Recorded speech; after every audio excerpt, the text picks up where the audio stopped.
திண்டிவனம் நகராட்சியில் கடந்த 5 ஆண்டு காலமாக இயங்கி வந்த முன்னாள் பாரத பிரதமர் பெருமதிப்புக்குரிய திருமதி இந்திரா காந்தி அம்மையாருடைய பெயரிலே இயங்கி வந்த பேருந்து நிலையத்தை இடித்துவிட்டு புதியதாக பேருந்து நிலையம் இன்றைக்கு கட்டப்பட்டுள்ளது. அந்த பேருந்து நிலையத்திற்கு ஏற்கனவே இயங்கி வந்த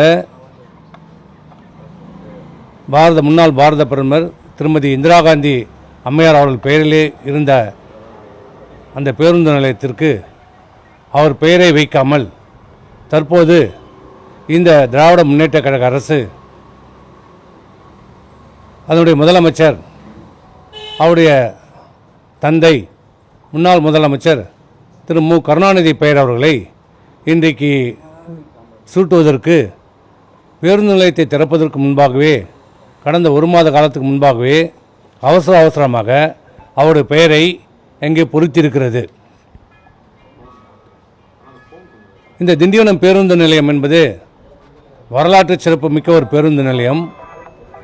1973ஆம் ஆண்டு அன்றைய பாரத பிரதமராக இருந்த பெருமதிப்புக்குரிய திருமதி இந்திரா காந்தி அம்மையார் அவர்கள் நேரடியாக திண்டிவனம் நகருக்கு வருகை தந்து தன் பெயரில் அமைந்த அந்த பேருந்து நிலையத்தை திறந்து வைத்தார். இது திண்டிவனம் நகரத்திற்கு ஒரு பெருமையாக இருந்தது. இன்றைக்கு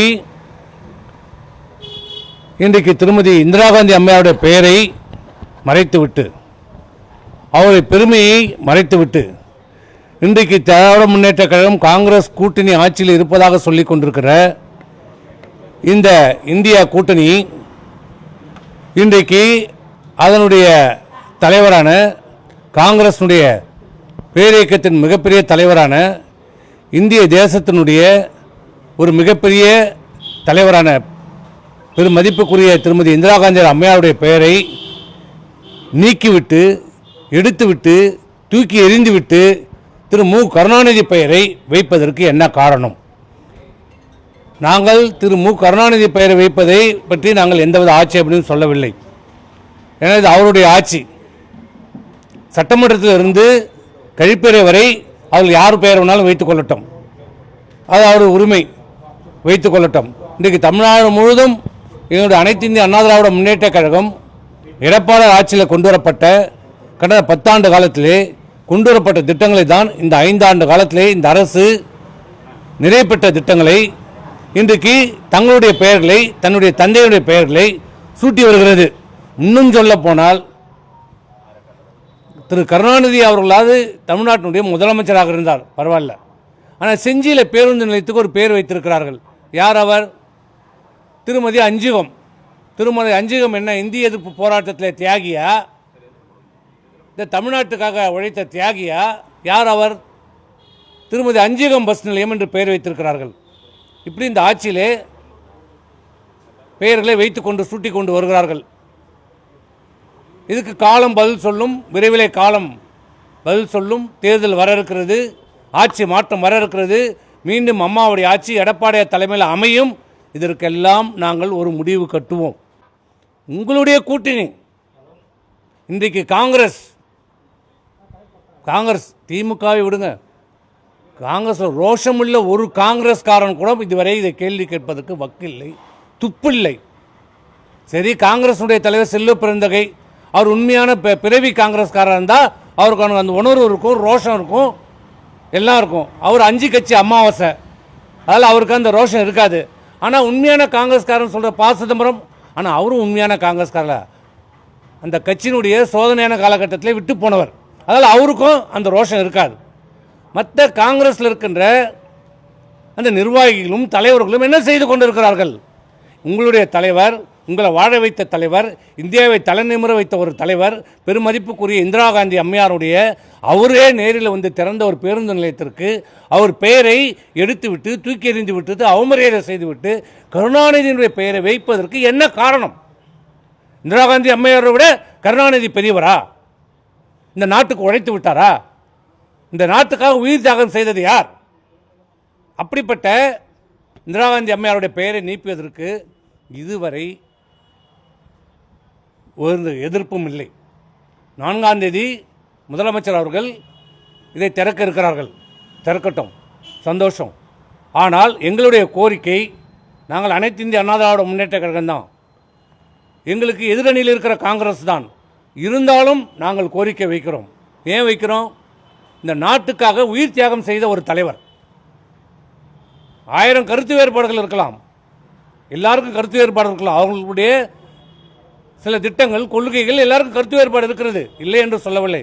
ஆனால் அவர் ஒரு தேசத்தினுடைய தலைவர், இந்த இந்திய திருநாட்டுக்காக தன் உயிரையே தியாகம் செய்தவர்.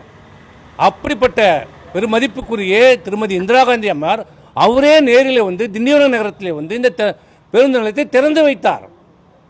அதனால்தான் நாங்கள் கேட்கிறோம், முதலமைச்சரை கேட்கிறோம், உங்கள் கூட்டணியில் இருக்கிற, நீங்கள் அங்கம் வகித்துக் கொண்டிருக்கின்ற காங்கிரசுடைய பெருந்தலைவர், நாங்கள் வேறு யாரும் வைக்க சொல்ல, எங்கள் அம்மா பேர் வைக்க சொல்ல, எப்படி உங்கள் ஆட்சி வந்தவுடனே அம்மாவுடைய பெயரில் இருந்த ஒரே காரணத்துக்காக பல்கலைக்கழகத்தை நீங்கள் நீக்கினீர்களோ, எடுத்தீர்களோ, மூடினீர்களோ, அதுபோல இல்லை. உங்கள் கூட்டணி கட்சியினுடைய தலைவருடைய பெயரை தான் நாங்கள் சூட்ட வேண்டும் என்று சொல்கிறோம்.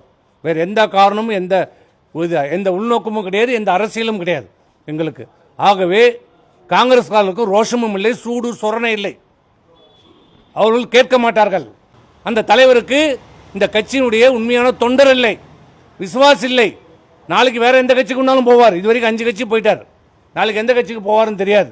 அவர்களிடம் எதிர்பார்ப்பது எந்த நியாயமும் இல்லை. ஆகவே நேரடியாக நாங்கள் தமிழக அரசிற்கும் தமிழ்நாடு முதலமைச்சருக்கும் நேரடியாக நாங்கள் கோரிக்கை வைக்கிறோம். திண்டிவனம் நகரத்தின் சார்பாக கோரிக்கை வைக்கிறோம். அண்ணா திமுகவுடைய மாவட்ட செயலர் என்ற முறையிலோ, நாடாளுமன்ற உறுப்பினர் என்ற முறையிலோ நான் கோரிக்கை வைக்கலை. திண்டிவனம் நகர மக்களுடைய சார்பாக நாங்கள் வைக்கிற கோரிக்கை, தயவு செய்து பெருமதிப்புக்குரிய முன்னாள் பாரத பிரதமர் இந்திரா காந்தியினுடைய பெயரை நீங்கள் சூட்ட வேண்டும் என்று எங்களுடைய கோரிக்கை வைக்கிறோம். அதை நிறைவேற்றி தருவதில் என்று நாங்கள் நினைக்கிறோம். அதே போன்று இன்றைக்கு திண்டிவனம் நகரத்தில் இருக்கிற மருத்துவமனை மாவட்ட மருத்துவமனையாக தரம் உயர்த்தப்பட்டது அம்மாவுடைய ஆட்சியில். இன்றைக்கு இந்த திண்டிவனம் மருத்துவமனைக்கு கட்டடங்கள் கட்டப்பட்டிருக்கிறது. முதலமைச்சர் அவர்கள் அதை திறந்து வைக்க இருக்கிறார்கள்.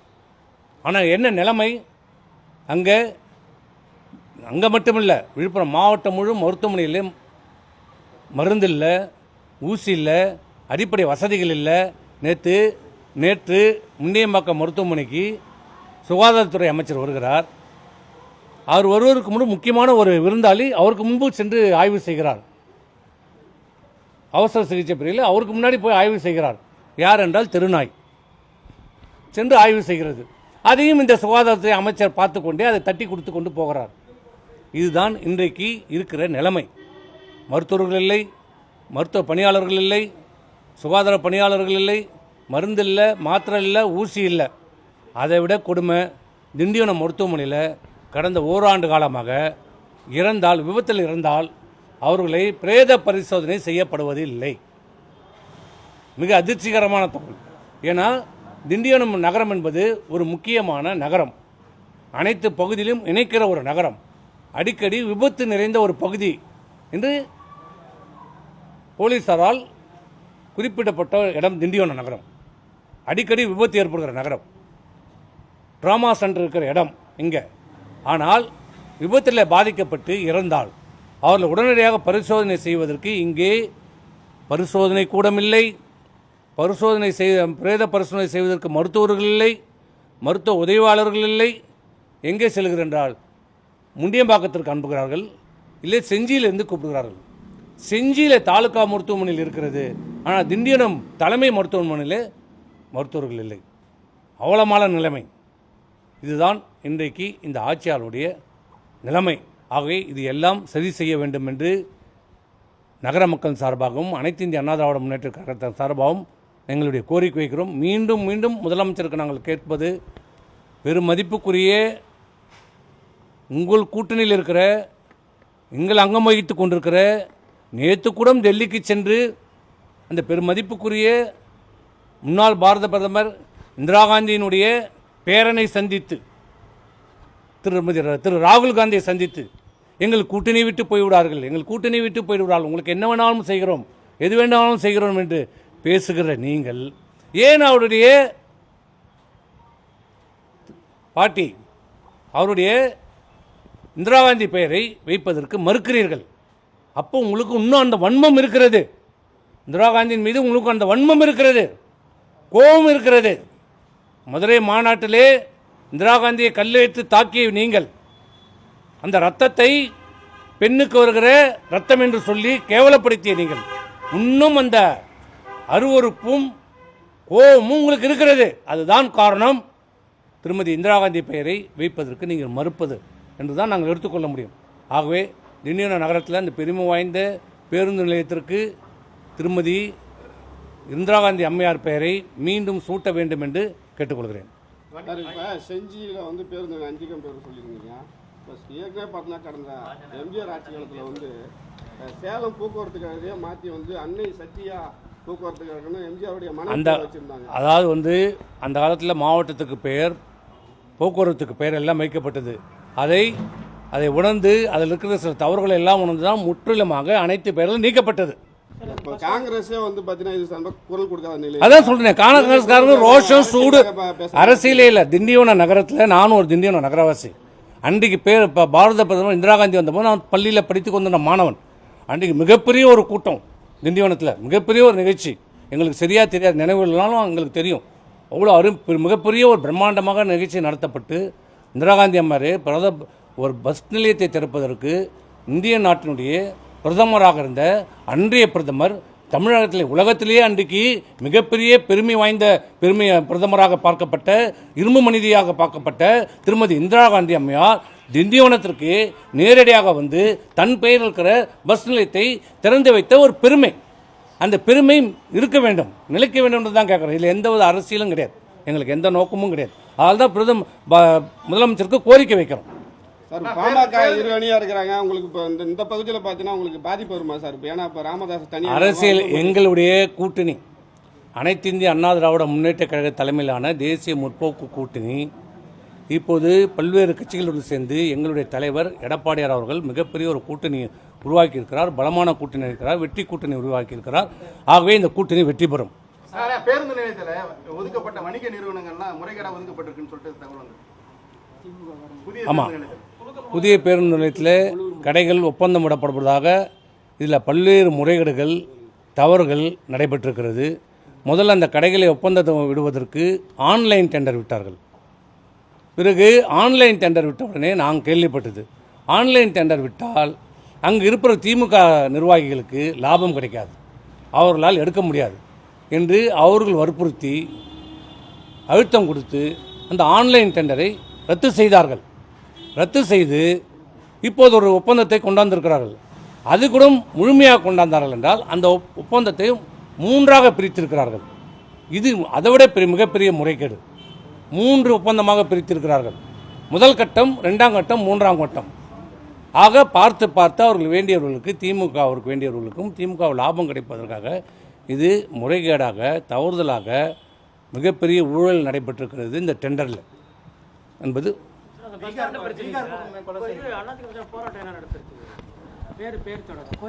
பேர் நாங்கள் திருமதி இந்திரா காந்தி அம்மையார் ஒரு தேசத் தலைவர் என்ற ஒரு நல்ல எண்ணத்தில் தான் நாங்கள் கேட்குறோம். இதில் எந்த அரசியலும் எங்களுக்கு கிடையாது. கோரிக்கை வைக்கிறோம். 4ஆம் தேதி வராரு, இருப்பது கொஞ்ச நாள் தான், இன்னும் 3 நாள் 4 நாள் தான் இருக்குது. ஆகவே இந்த கோரிக்கையை நேரடியாக நாங்கள் தமிழ்நாடு அரசுக்கு வைக்கிறோம். இதை பரிசீலனை செய்து அந்த பாரத பிரதமர் இந்திரா காந்திக்கு பெருமை சேர்க்க வேண்டும். அப்படி பெருமை சேர்த்தால் உங்களுக்கும் பெருமை, இந்த தமிழ்நாடு அரசுக்கும் பெருமை என்பது தான் எங்களுடைய கோரிக்கை. இது எப்படி சொல்கிறது, நாங்கள் கடந்த 5 ஆண்டு காலமாக சொல்கிறோம், ஒரு அரசை குறை சொல்ல வேண்டும்னு குறையும் சொல்கிறோம், அதுக்காக சுட்டி காட்டுறோம். இந்த அரசு பொறுப்பேற்ற பிறகு தெரிந்தோ தெரியாமலோ எங்கேயோ ஒரு தவறு நடந்திருக்கிறது, மிகப்பெரிய தவறு நடந்திருக்கிறது. எப்போதும் இல்லாத அளவிற்கு தமிழகத்திலே போதை பழக்கம் அதிகரித்திருக்கிறது. போதை பழக்கம் அதிகரித்திருக்கிறது. எங்கிருந்து வருகிறது இந்த போதைப் பொருட்கள்? கஞ்சா எங்கேருந்து வருது? ஏற்கனவே இருந்தது தான் கஞ்சா. அங்கே ஒன்று, இங்கே ஒரு ரிக்ஷா ஸ்டாண்டில் இருக்கும், அங்கே இந்த பஸ் ஸ்டாண்டில் எங்கேயா இருக்கும், 1-2 இருக்கும், போலீஸ் பிடிப்பான் போவான். ஆனால் இப்போ எங்கே பார்த்தாலும் போதை கஞ்சா இல்லாத இடமே இல்லாத சூழ்நிலை உருவாயிடுச்சு. இதை தான் நாங்கள் சொல்கிறோம். இந்த கொலை கொள்ளை எல்லா குற்றங்களுக்கும் மூல காரணம், அடிப்படை காரணம் என்னென்னா போதை, கஞ்சா போதை. கஞ்சா போதையில் தான் என்ன செய்கிறோம் ஏது செய்கிறோன்னு தெரியாமே இன்றைக்கு கொலைன்னா கோர்ட்டில் குடும்பத்தோடு கொலை செய்கிறாங்க. ஏற்கனவே தன் நிலத்தில் ஏன் தண்ணி அடிக்கிறேன்னு கேட்டதுக்கு அந்த குடும்பத்தையே வெட்டி சாய்ச்சாங்க, சேலத்தில் ஒன்றாங்க. நேற்று பாருங்கள், ஒருத்தன் போதையில் ஆன்லைன் பண்ணும்போது தான் குடும்ப மனைவி குழந்தையும் கொலை பண்ணான். சென்னையில் நடந்தது. நேற்று என்ன நடந்திருக்குது?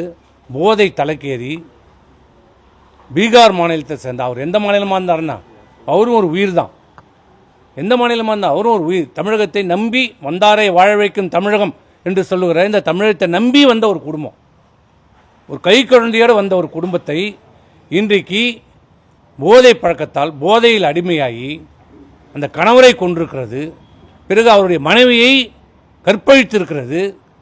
கற்பழிக்கும் போது அந்த குழந்தை அழல் சத்தத்தை கேட்டு 2 வயது குழந்தையை செவுத்தில் அடித்து கொண்டிருக்கிறார்கள். பிறகு முகத்தை சரித்து கோணிப்பையில் வைத்து அந்த கொலையை மறைத்திருக்கிறார்கள்.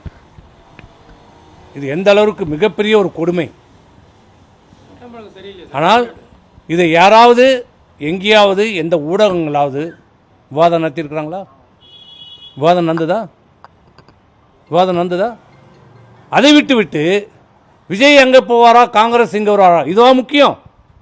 அவர் எங்கே போனால் இவர் எங்கே போனால் பண்ணுங்க விவாதம். ஆனால் நேற்று நடந்தது என்ன? ஒரு குடும்பமே ஒரு போதையால் கொலை செய்யப்பட்டிருக்கிறது. அதை பற்றி பேசுவதற்கு இந்த ஊடகம் தயாராக இல்லை.